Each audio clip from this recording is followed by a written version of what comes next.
Sports Debate. I'm your host, Dan Miller, and we have a packed show for you tonight as we bring our top sports panelists as we will be discussing whether or not Michael Jordan deserved to be paid the salary of around $30 to $35 million per year as being as one of the world's leading sports stars. The panel will be using data collected, such as league revenue structures, player salaries, endorsement deal earnings, and other important factors to help support their case. The general consensus of tonight's panel is that he did indeed deserve to be paid that amount of money. However, there will be questions presented to the panelists with the argument against Jordan being paid the big bucks. So before we begin, let's go around the table and meet the panel for tonight. To my right is our top basketball analyst, Josh Hamilton. Josh, how are you doing tonight? I'm great. Happy to be here. That's good to hear. And beside Josh are our two marketing analysts, Kevin Doran and Aidan McCarthy. Fellas, what's going on? I'm doing good, Dan. I'm doing well. Yep, thanks for having us, Dan. And finally, to Aidan's right, we have the author of the book, The Legacy of the GOAT, The Story of Michael Jordan, Dimitri Gafalis, joining us tonight. Dimitri, thanks for coming on the show. Thanks for having me, Dan. Excited to be here. Alright, so let's dive right into a little bit of background information on Michael Jordan for the viewers at home who don't know that much about him. Michael Jordan, who is now 55 years old, is known as one of the greatest athletes of his generation and is in the argument of the greatest basketball player to ever play the game. Jordan was born in Brooklyn, New York, but moved to North Carolina when he was young. He played out his college career with the North Carolina Tar Heels and was a third overall pick in the 1984 NBA draft and was Rookie of the Year in the 84-85 season. Jordan is a six-time NBA champion, winning the Finals MVP award in all six of those finals, as well as a two-time Olympic gold medalist, 14-time All-Star, and three-time league MVP, along with countless other awards and achievements. Jordan dominated the NBA over the 15 seasons that he played and earned an average of a base salary of $30 to $35 million per year. Thanks, Dan. So Michael Jordan was a dominant force on the court, and his performances are questioned by few.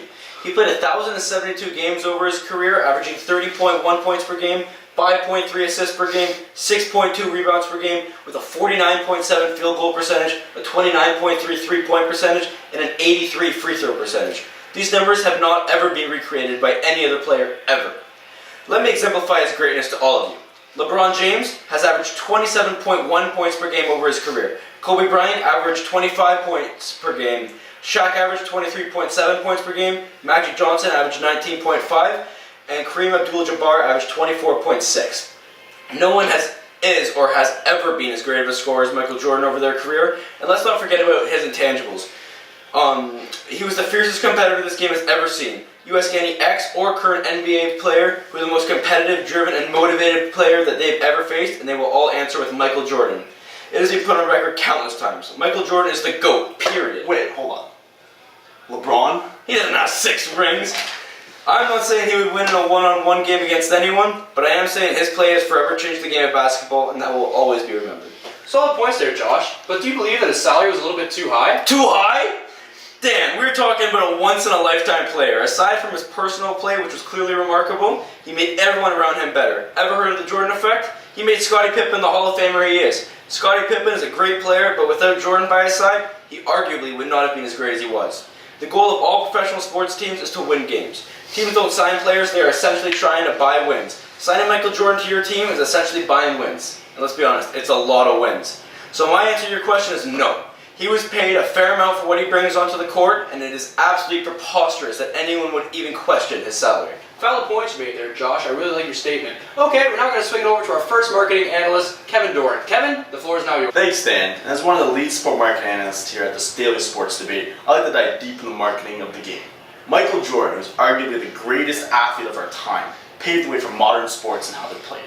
Jordan has an effect just not on basketball and the players and the wages, but also in the wide variety of the business. Michael Jordan spent the majority of his career with the Chicago Bulls, generating $53 million in broadcast revenue for teams other than his employer, the Chicago Bulls. Michael Jordan also helped make large amounts of money for his sponsors, as Dimitri here quotes in his best-selling book, Legacy of the GOAT.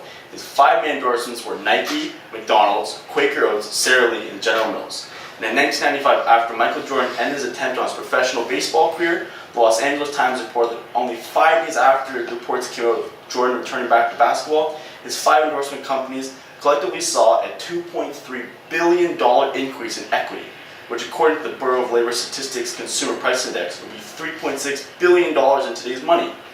Jordan also revolutionized the way NBA players are paid. Looking back at the 1997-98 season, the Michael Jordan was paid top player in the league, coming in at $33.1 million, followed by New York Knicks star Patrick Ewing at $20 million. Compared to today, where Golden State Warriors star Stephen Curry is paid $37.4 million, and is a top paid player, obviously, followed by Oklahoma City Thunder guard Russell Westbrook. In 1998, the top 5 players averaged $18.6 million, compared to today, where the top 5 players in the NBA averaged $35.2 million. In 1997, the salary cap was $26.9 million. So you might ask, how did Michael Jordan make $33 million and the whole Chicago Bulls salary came to $61 million? Well, introducing the luxury tax. The luxury tax is teams that pay a penalty for each dollar that their team exceeds the cap. And there's no argument that teams who pay the luxury tax don't do statistically better. 10 out of the last 14 teams who won the NBA championship were over the salary cap and paying luxury tax. Interesting points there, Kevin. So do you believe that an athlete such as Wayne Gretzky should be paid more than Michael Jordan, even though he revolutionized the game of hockey in a different way? It's a good debate, Dan, but I think even though the Bulls are respectively generational talents, generational athletes, basketball is way more a popular game in the United States. Also, basketball brings much more revenue compared to the NHL in North America. So even though Gretzky is a generational talent, I still believe Michael Jordan should be paid more. Excellent information there, Kevin. So now we're going to move on to our marketing analyst, Aidan McCarthy, who specializes in the music and film industry. Aidan, what is your take on it? As a second marketing analyst on this panel, I personally believe that in order to have a good look into the earnings Michael Jordan made in his career and assess whether his salary was appropriate or not, we have to look at how other top entertainers were paid in this time period, the 80s and 90s. A few of the top movie stars in the 80s and 90s are Harrison Ford, Robert De Niro, Denzel Washington, as well as the top movie stars of the time, Michael Jackson, Madonna, and Mariah Carey. While it's almost impossible to calculate exactly how much money actors and artists make over a specific period of time, entertainers' net worth and approximations can be used to get an idea of how Jordan compares to other top celebrities. Harrison Ford, the actor in Star Wars and Indiana Jones, made an approximate $85 million acting in the 80s and 90s. This is comparable to Jordan's $94 million made from his NBA salary. While Michael Jackson, being one of the biggest stars in the 80s and 90s, made approximately $50 million a year. This puts into perspective Jordan's earnings beyond the NBA and sports as a whole. Compared to other top celebrities of the time, Michael Jordan pay fits in. Compared to Michael Jackson, you could even argue he deserves more, as they both were and are still considered the best of their time. So, Aidan, do you believe that Jordan was worth the bang for his buck? Yes, Dan, I do. An athlete can be compared to an actor or actress in the sense that they are providing entertainment for a paying party.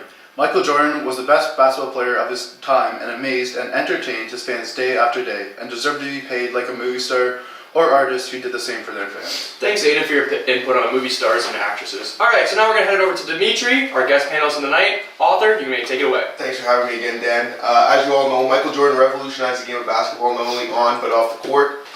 With the Bulls, Jordan amassed 6 championships in 8 years, which is one of the most prolific dynasties in all of sports history. On top of all of the stats Josh mentioned, Jordan was able to pioneer what endorsement deals are today. He's been able to grow the Air Jordan brand to over $1.7 billion, allowing him to out-earn superstars playing today.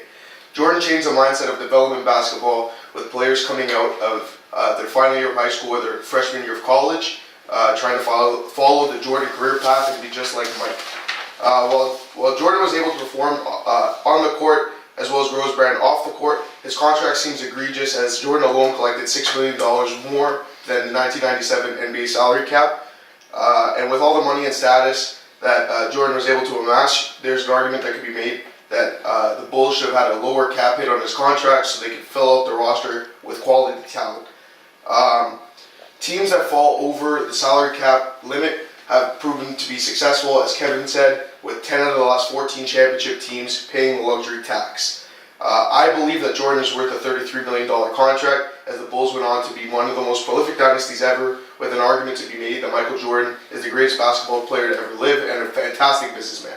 So, Dimitri, do you believe that the Bulls should have paid Jordan, even though they could have filled out their roster other ways, and he was making money with his endorsement deals? Even though I do believe it's an absurd amount of money that the Bulls paid Jordan, that's the price you have to pay for a generational type talent that Michael Jordan is. And what he did for the Bulls franchise in the game of basketball is unmatched. And before your LeBron Jameses and Kobe Bryants, you had your Michael Jordan.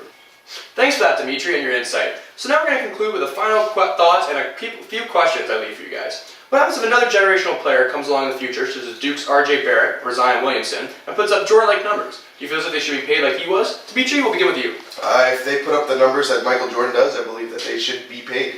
That's interesting. Josh, you get a rebuttal? I care to disagree with that because they shouldn't get paid like he was right off the bat. They need to prove themselves and they need to be a real difference maker in this league.